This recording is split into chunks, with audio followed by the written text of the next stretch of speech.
Hello friends, welcome back to my channel JSSC वाला। कैसे हैं दोस्तों? आशा करते हैं आप लोग बहुत ही अच्छे होंगे और अपना तैयारी ज़बरदस्त तरीके से कर रहे होंगे। ठीक है, चलिए हम लोग रिवीजन क्लास स्टार्ट किए जीके वाला पोर्शन खास करके, क्योंकि काफ़ी इंपॉर्टेंट है। यदि जीके में अच्छा स्कोर कर जाते हैं तो ऑटोमेटिक आपका अच्छा रैंक आने वाला है। क्योंकि जीके में लोग डर लगते हैं क्योंकि सिलेबस के अकॉर्डिंग पढ़ाई नहीं करते हैं, और हम लोग जो कर रहे हैं सिलेबस के अकॉर्डिंग काम कर रहे हैं। आज हम लोग रिवीजन क्लास 3 करने वाले हैं, पंचायती राज से रिलेटेड छोटा सा वीडियो है, ये वो जरूर देख लीजिएगा। ठीक है, सिलेबस दिया हुआ आपके पंचायती राज के रूप में सीजीएल के लिए। एक बार एएसओ के लिए अंतिम प्रयास जरूर कीजिए। बाकी आगे क्या होगा नहीं होगा, सिलेक्शन होगा कि नहीं होगा, जैसे भी होगा तैयारी कर लीजिए आप लोग। ठीक है, तो चैनल को सब्सक्राइब कर लीजिएगा और टेलीग्राम चैनल JSSC वाला पे जुड़ के रहिएगा। और वीडियो को तो देखना ही देखना है, एग्ज़ाम में अच्छा स्कोर करना है तो। ठीक है, चलिए देखते हैं दोस्तों। सिंपल एकदम टू द पॉइंट हम लोग बात करेंगे। जैसे कि पता ही होगा आपको कि पंचायती राज की स्थापना का श्रेय किसको दिया जाता है दोस्तों? सबसे पहले ध्यान रखना है आपको, जवाहरलाल नेहरू को दिया जाता है। किसको दिया जाता है? जवाहरलाल नेहरू। डेट पूछता है, कई बार एग्जाम पूछा हुआ है। तो 11 अक्टूबर पंचायती राज 11 अक्टूबर 1959, 11 अक्टूबर 1959, 11 अक्टूबर 1959। ठीक है, चलिए कहाँ पे? राजस्थान, नागौर। कमेंट करके बताइएगा पंचायती राज मिनिस्टर कौन है सेंट्रल में भी? सेंट्रल में ललन सिंह है। ठीक है, जिसको राजीव रंजन के रूप में जाना जाता है उनको। ठीक है दोस्तों, एक बार देख लीजिएगा उसको। ठीक है, पंचायती राज का सिद्धांत क्या है दोस्तों? सत्ता का विकेंद्रीकरण, मतलब डिसेंट्रलाइज ऑफ पावर। पावर का कैसे डिसेंट्रलाइज किया जाता है वो इसका पंचायती राज का यही सिद्धांत है। सत्ता का विकेंद्रीकरण कोई पंचायती राज का सिद्धांत है। ठीक है, चलिए देख लेते दोस्तों। ये देखिए 73वें संविधान संशोधन, याद रखिएगा पंचायती राज से रिलेटेड है। पार्ट 9। ठीक है, ध्यान रखिएगा। पार्ट 9 पंचायत, भाग 9 पंचायती से रिलेटेड है। 9A म्यूनिसिपैलिटी से रिलेटेड है। ठीक है, ठीक है। और इसका संविधान संशोधन 73वां है और म्यूनिसिपैलिटी नगर पालिका 74वां संविधान संशोधन है। ठीक है, याद रखिएगा। अनुसूची 12, ध्यान रखिएगा इस बात को। पंचायत का कार्यकाल जो होता है 5 साल होता है और इसमें एज जो होता है दोस्तों 21 साल का होता है। ध्यान रखिएगा इस बात को। ठीक है, चलिए ये 2 स्टेटमेंट यहाँ पे दिखाने वाले। ठीक है, आपको ध्यान रखना ये स्टेटमेंट किसने बोला था, किसने दिया था इसे। लोकल सेल्फ गवर्नमेंट, स्थानीय स्वशासन, एक ऐसा शासन है जो अपने सीमित क्षेत्रों में प्रदत्त अधिकारों का उपयोग करता है। ये किसका है? GDH कोल, याद रखिए GDH कोल का स्टेटमेंट है। ठीक है, दूसरा है रिपन का कंसेप्ट एक है। लोकल सेल्फ गवर्नमेंट स्थानीय स्तर पर लोगों को शासन में भागीदार बनाकर लोकतांत्रिक विकेंद्रीकरण को सुनिश्चित करता है। ये कौन? रिपन का कंसेप्ट है। तो क्वेश्चन दे देगा कि स्थानीय स्वशासन स्तर पर लोगों को शासन में भागीदारी बनाकर लोकतांत्रिक विकेंद्रीकरण को सुनिश्चित करता है। ये बात किसने बोला था? तो रिपन का कंसेप्ट है, लॉर्ड रिपन। आप लोग नाम सुने होंगे। ठीक है, उनका कंसेप्ट है ये। ठीक है दोस्तों, चलिए अगला देख लेते हैं। ज़्यादा बड़ा टॉपिक ये है नहीं। ठीक है, चलिए यहाँ से क्वेश्चन पूछेगा। बलवंत राय मेहता कमेटी, डेट आपको सीधा सीधे पूछ देगा। तो बलवंत राय मेहता, ठीक है, ये 1957 3 टायर सिस्टम है। Ashok Mehta 2 tier system 1977। GVK Rao 4 tier system है 1985। LM सिंघवी 1986। PK थुंगन 1988। गौड़ियल 1988। सादिल अली 1964। तो ये 2-3 जरूर रखिए, बलवंत राय, अशोक मेहता, GVK राव और LM सिंघवी, 4 जरूर याद रखिए। सीधा सीधे डेट पूछ देता है एकदम। ठीक है, PK थुंगन 1988, गौड़ियल 1988, सादिक अली, सब देखिएगा, नहीं देखने को चलेगा, लेकिन ये चारों जरूर देख लीजिएगा एक बार। काफ़ी चांसेस इंपॉर्टेंट है। बलवंत राय पूछेगा, फिर अशोक मेहता, ये दोनों से काफ़ी क्वेश्चन पूछता है। ठीक है, चलिए आर्टिकल नंबर 243 के बारे में आप लोग पता ही होगा। ठीक है, तो आपको 4 ही आर्टिकल अब करना है। बहुत सारा आर्टिकल इसमें है लेकिन आपको 4 करना है। ठीक है, देखिए कौन कौन सा करना है। आर्टिकल ये पूछेगा 243A ग्राम सभा का फॉर्मेशन कौन सा आर्टिकल देता है? 243A। पंचायत का संविधान 243 का B। और एक इम्पोर्टेंट ये बोला है, सदस्यता का आरक्षण जो होता है दोस्तों, वोमेन का रिजर्वेशन कितना था? 1/3 होता है। आपको पंचायत में पता ही होगा आपको।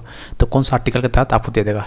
243A, 243B, 243D, C, D जो भी होगा। तो याद रखिएगा सदस्यता का जो आरक्षण होता है तो 243D के तहत होता है। ठीक है, यहाँ देखिए, ध्यान इंपॉर्टेंट क्वेश्चन आया हुआ है।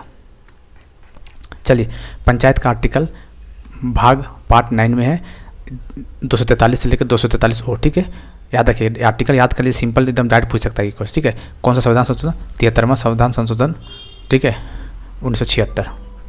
ठीक, उसी तरह म्यूनिसिपैलिटी है 9th A 243, ओ के बाद पी आता है, पी से लेके जेड जी तक आता है, ठीक है। 74 संविधान संशोधन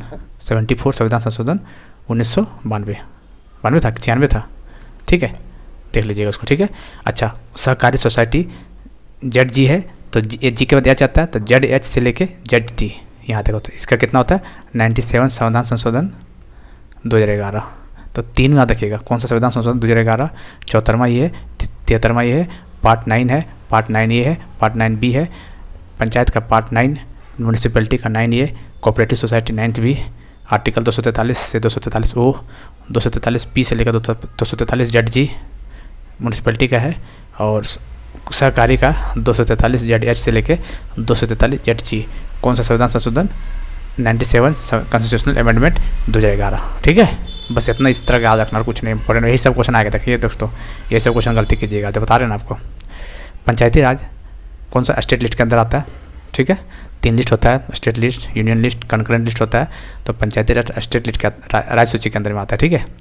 राज्य सरकार को ग्राम पंचायत के गठन का निर्देश कौन आर्टिकल देता है, आर्टिकल नंबर 40। आर्टिकल 40 का इंपॉर्टेंट है, बहुत एग्जाम में आया हुआ है आर्टिकल 40, ध्यान में रखिएगा, ठीक है। राज्य सरकार को ग्राम पंचायत के गठन का निर्देश कौन आर्टिकल देता है, आर्टिकल नंबर 40, ठीक है।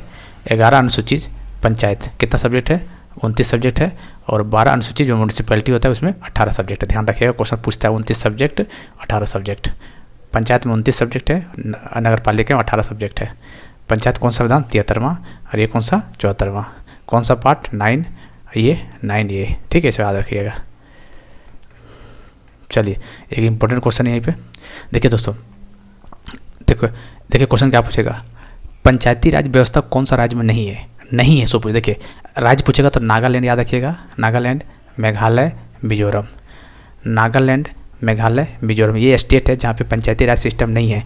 और एक यूनियन टेरिटरी है दिल्ली, कौन सा, दिल्ली यूनियन टेरिटरी दिल्ली को छोड़ के सभी में पंचायती राज सिस्टम लागू है। क्या क्या बोले, नागालैंड, मिजोरम और मेघालय, नागालैंड, मिजोरम, मेघालय और एक यूनियन टेरिटरी यूटी है जो दिल्ली है, इस चारों में छोड़ के हर जगह पंचायती राज सिस्टम है, ठीक है। ध्यान रखिएगा, क्वेश्चन सीधा पूछ देगा, नागालैंड, मेघालय, मिजोरम, एक दे देगा मणिपुर, ठीक है, ऐसे लिख देगा। बताइए पंचायती राज सिस्टम कहाँ नहीं है, बताइए, मतलब कहाँ है, 3 तो नहीं है, नागालैंड, मेघालय, मिजोरम में नहीं है, दिल्ली में भी नहीं, बाकी हर जगह है। तो मणिपुर इसके आंसर, इस तरह क्वेश्चन पूछेगा। कौन सा आर्टिकल बोलता है ये, तो आर्टिकल 243M बोलता है ये काम, ठीक है।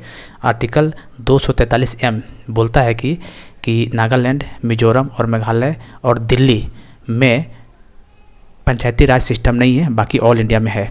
ध्यान रखिएगा, बहुत इंपॉर्टेंट पॉइंट है, आर्टिकल 243M के तहत होता है। तो जितना भी इंपॉर्टेंट है हम आपको बता रहे हैं। चैनल को सब्सक्राइब कर लीजिएगा, रिवीजन पूरा जीके करवा देंगे। और भी जो इस चैनल के साथ जुड़े हुए हैं, यकीन मानिए दोस्तों, रेगुलर बेसिस पे वीडियो देखे हैं तो आपका एग्जाम बहुत अच्छे जाने वाले हैं, चाहे कोई भी एग्जाम बैठेगा, क्योंकि इतना मेहनत के साथ आपको वीडियो दिए हैं, एक एक चीज़ इंपॉर्टेंट दी है जो एग्जाम पॉइंट ऑफ व्यू से काफ़ी इंपॉर्टेंट है। पूरे एनसीईआरटी का निचोड़ निकाल के दिए हुए आपको, ठीक है। यदि इसको पीडीएफ चाहते दोस्तों, बहुत सारे छात्र नहीं लिए होंगे, तो ऐप में जाइए, इस सब चीज़ का पीडीएफ एक साथ कंपाइल करके मिल जाएगा, ठीक है। 79 पेज का पीडीएफ है, एक साथ कंपाइल करके मिल जाएगा वहाँ पे, ठीक है। जीके का देखिएगा जाके, आप सब ऐप में जाइएगा, जेएसएससी वाला ऐप है, इसका लिंक डाल देंगे डिस्क्रिप्शन में, या फिर प्ले स्टोर पर जेएसएससी वाला मारिएगा, देखिएगा वहाँ पे झारखंड का करंट अफेयर मिलेगा 2021, 22, 23, सेंट्रल करंट अफेयर मिलेगा, फिर ये जीके जीएस जितना भी पोर्सन है सिलेबस के अकॉर्डिंग वो मिलेगा, कंप्यूटर का क्वेश्चन मिलेगा उसमें, और क्या बोलते हैं इसमें हिंदी का जो पेपर 1 का जो ग्रामर वो सब मिलेगा। तो एक बार डाउनलोड जरूर कर लीजिएगा ऐप को, ठीक है। एग्जाम तक डाउनलोड कीजिए, एक बार एग्जाम हो जाएगा उसको हटा दीजिए, कोई दिक्कत नहीं, तब तक आपको नौकरी लग भी जाएगा, ठीक है दोस्तों। चलिए तो मिलते हैं अगले वीडियो में, तब तक के लिए जय हिंद, जय भारत।